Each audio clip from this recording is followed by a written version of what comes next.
So in this video, I'm going to talk about the integral test. Oops, there we go, integral test. This is another test for proving or infinite series convergent or divergent. And this, like the name may suggest, you're going to have to do some integration. So we'll have to recall your Calc 2 knowledge. So, and this test is the one that probably is used the least because it has some pretty hefty requirements up front, the things you have to show in order to get the result. As you may have noticed, and I think I've talked about this in other videos, that these tests basically have a certain conditions that have to be met, and then once you meet all those conditions, then you can conclude something, either convergence or divergence. And so in this case, you can see that, first of all, it says that there is some function that basically behaves the same way as the sequence associated with the series that you're trying to prove. So we're trying to prove that some series in running from 1 to infinity or something, we're trying to prove that this series is convergent or divergent. So this is saying if you take the sequence that's associated with that series, there's some function that behaves just like the sequence, where that function is positive, decreasing, and continuous. So the way it's written up in your help sheet is it actually has it kind of labeled as 1, 2, 3, if I remember right. So those are, first of all, you have to make this statement. You have to declare the function that a sub n is like.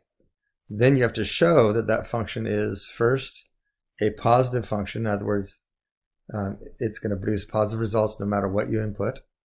And it's decreasing. So that means that as you plug in bigger and bigger x values, the y values are getting smaller and smaller.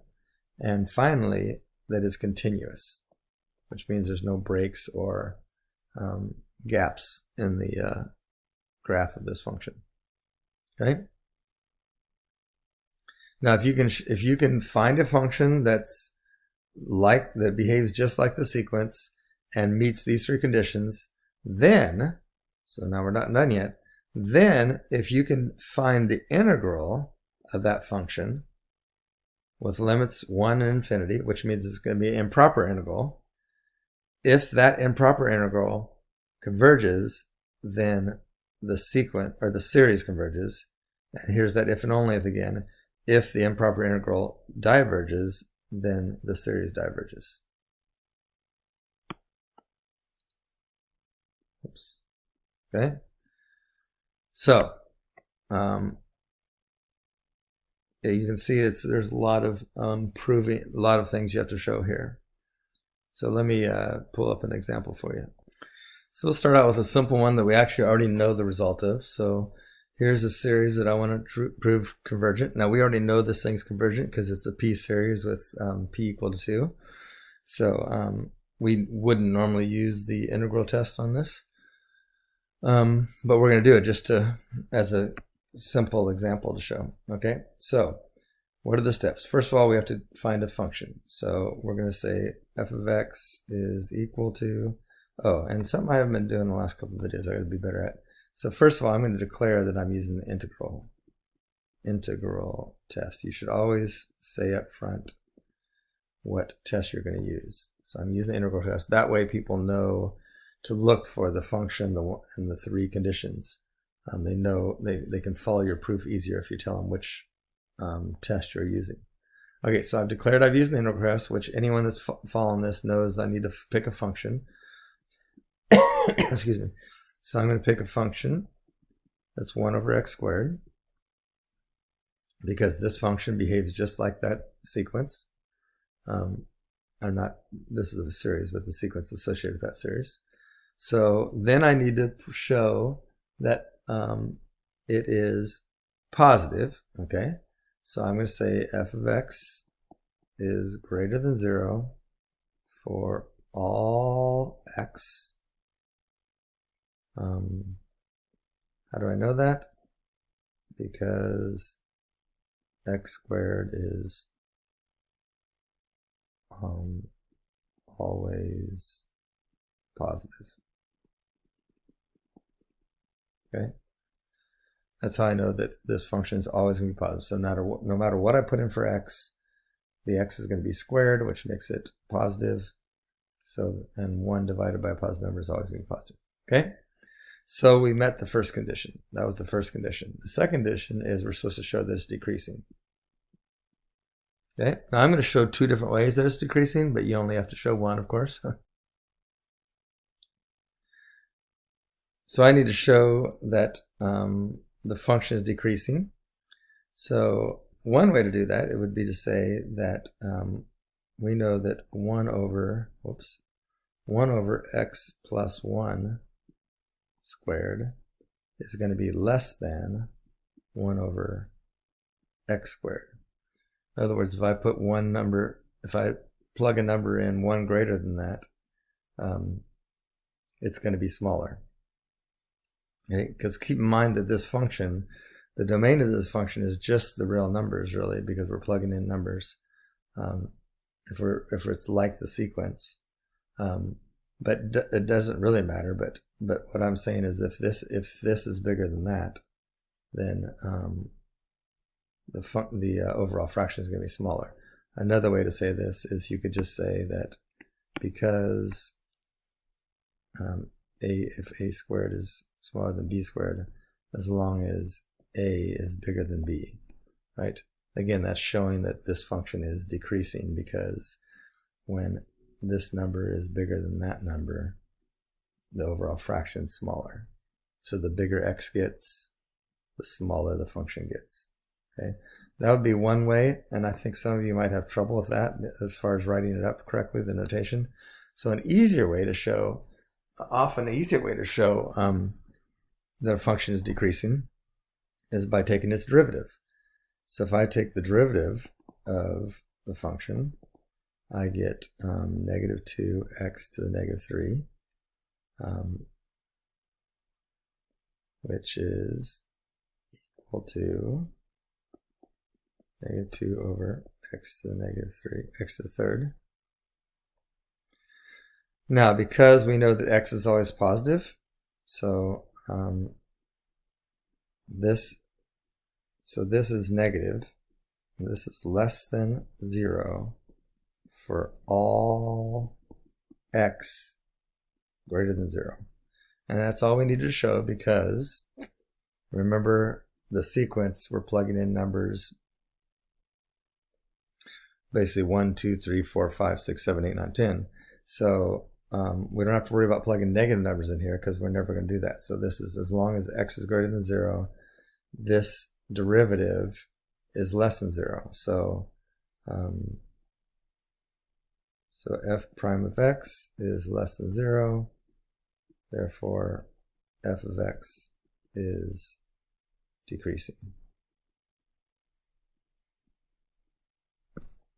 Okay, so we proved step 2.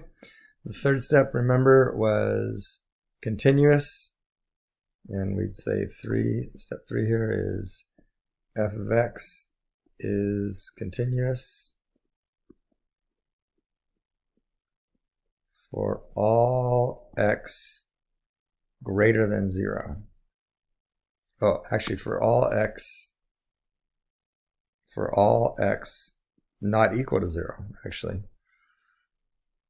And again, we want to check to make sure that's not a problem. That's not a problem, because right up here we have n equal to 1. The first number I'm going to plug into this function is 1, and then it just goes up 1, 2, 3, 4, 5, 6, 7, 8, 10. So we've just shown that this function is continuous over the domain that it needs to be.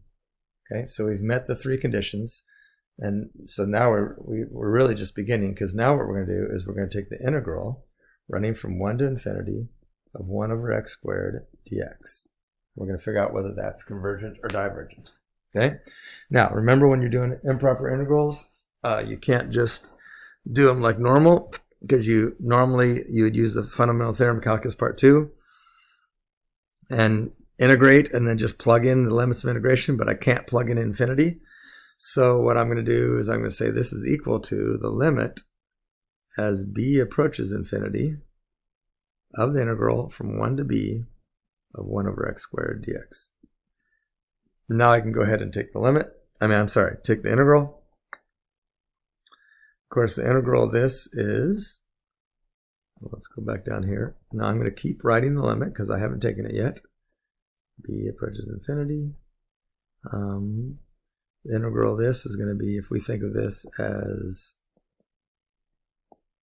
just so you can follow along clearly, this is really x to the negative 2, right? So we do the inverse, or the reverse power rule.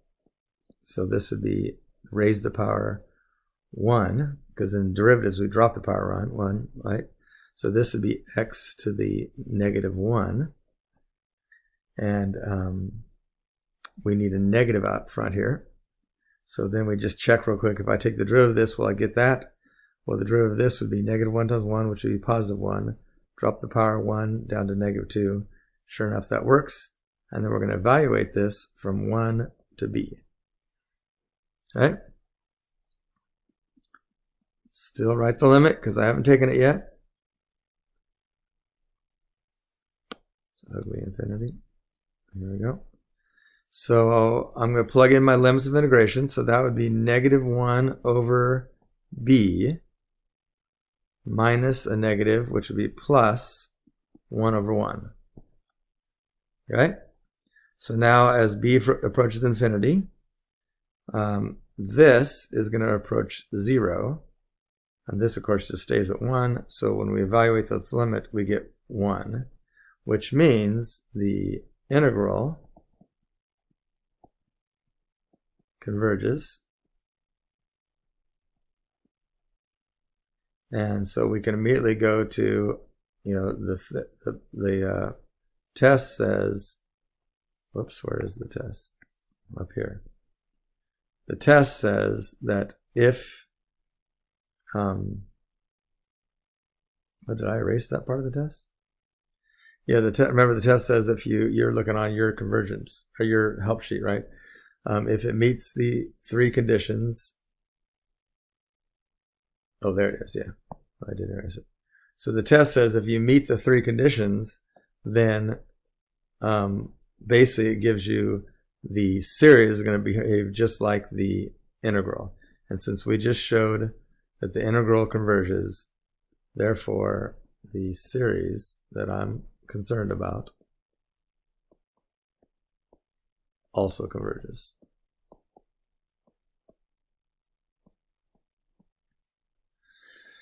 So there's an example of the integral test on a simple one that, again, we wouldn't necessarily use the integral test for that because we wouldn't, because we know what a p-series, we already know how a p-series behaves. So let me show you one that is not, really doesn't have a better way to do it. So we're going to do this guy. So here's a series that we're trying to prove convergence or divergence. Now, as I said before, we usually try to avoid the integral test if we can. If there's some other way to do it, it's probably going to be better to do it that way. So right now we have the limit and the direct comparison tests. And the issue is there's not really a good comparison to do here. If you think of this, another way to write this is n over e to the n squared. And that's a good comparison. Doesn't combine there. It doesn't really look like a p-series. You could argue that it kind of looks like a geometric, but the n squared gives me problems. That's not really a geometric. Geometric is just some number to an n, not to an n squared or some other thing. So this is going to be a hard comparison. So this one is probably a candidate for the integral test. So the first thing we're going to do is we're going to pick a function. Oops, no, the first thing we're going to do is to say we're going to use the integral test. Then we're going to pick a function. We're going to say f of x is equal to x times e to the negative x squared. So now we have a function. So now we need to show that it's positive. Okay, f of x is greater than 0 for all x greater than 0. Because e to the negative x is always greater than 0. Okay? because there's no way you can raise e to a power, whether it's a negative power or a positive power, and get a negative number, because e is a positive number. Okay, so we've step one, we've showed that it's a positive function. Step two, we want to show it's decreasing. So again, you could try to show a b thing like I did before, but again, this is probably easier to take the derivative. So let's take the derivative and see what happens. So if we use the derivative here, if we do the derivative here, we have to use the product rule because we have something times something, right? So the first derivative of x would be 1, so that'd be e to the negative x squared plus x times the derivative of that, which would be negative 2x times e to the negative x squared. So then if we simplify that, we get e to the negative x squared minus, that would be 2x squared times e to the negative x squared. Okay? So notice that this term here is negative, that term is positive, and so we would say that because 2x squared over e to the x squared is bigger than 1 over e to the x squared. And I write it like this so you can see it easier, right? Clearly, this fraction here is going to be bigger than that fraction for all x greater than 0 again.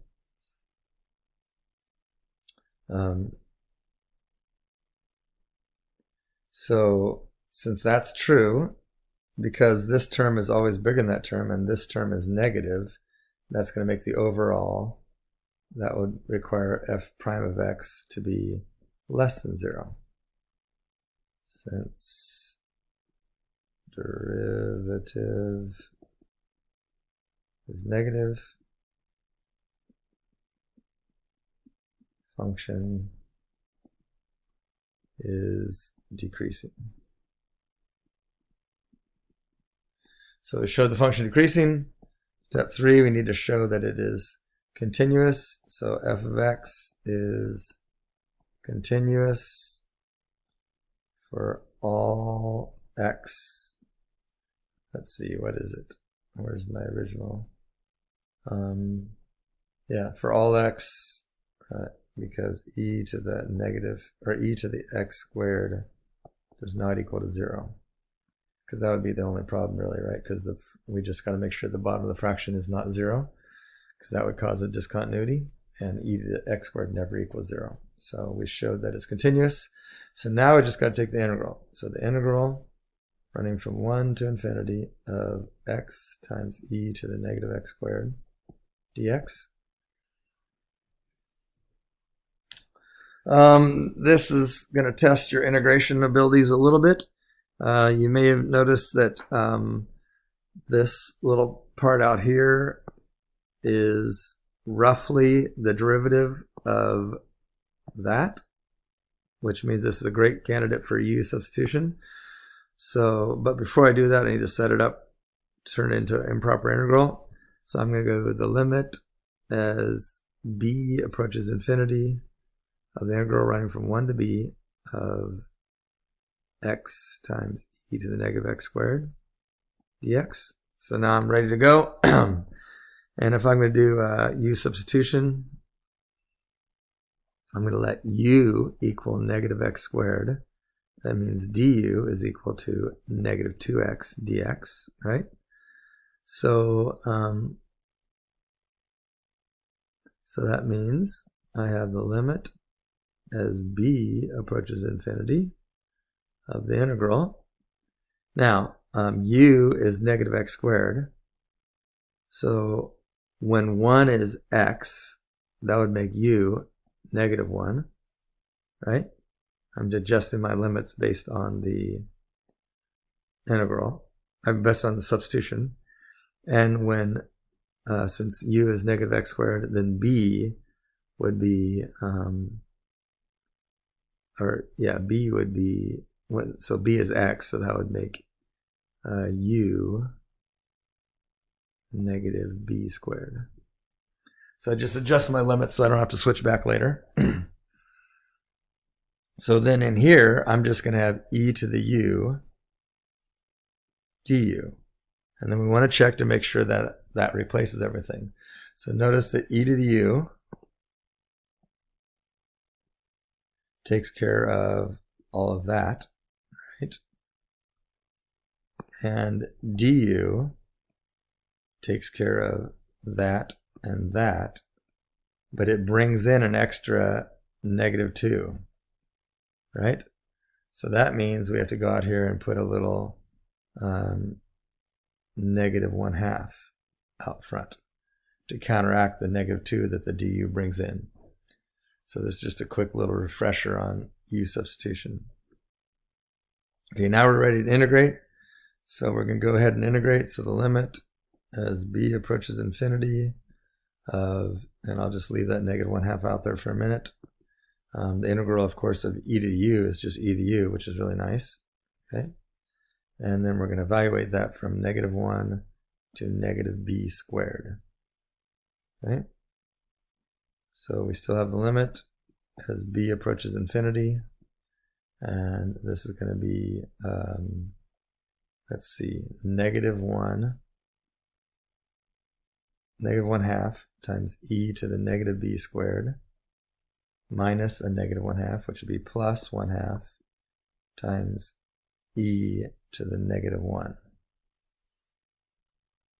Okay, let's write this. It's always good to write when you're getting ready to evaluate a limit. It's good, and you have negative exponents, it's good to write them as fractions because it's easier to see what's really happening.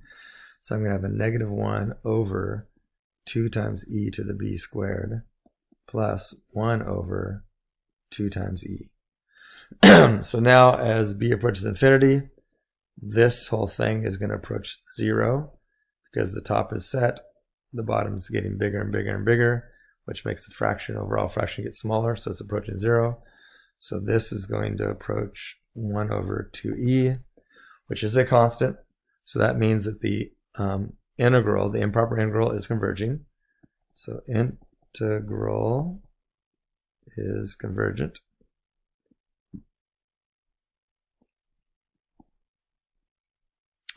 Therefore, the test gives me this guy, n running from 1 to infinity, the series of n times e to the -n squared, also convergent.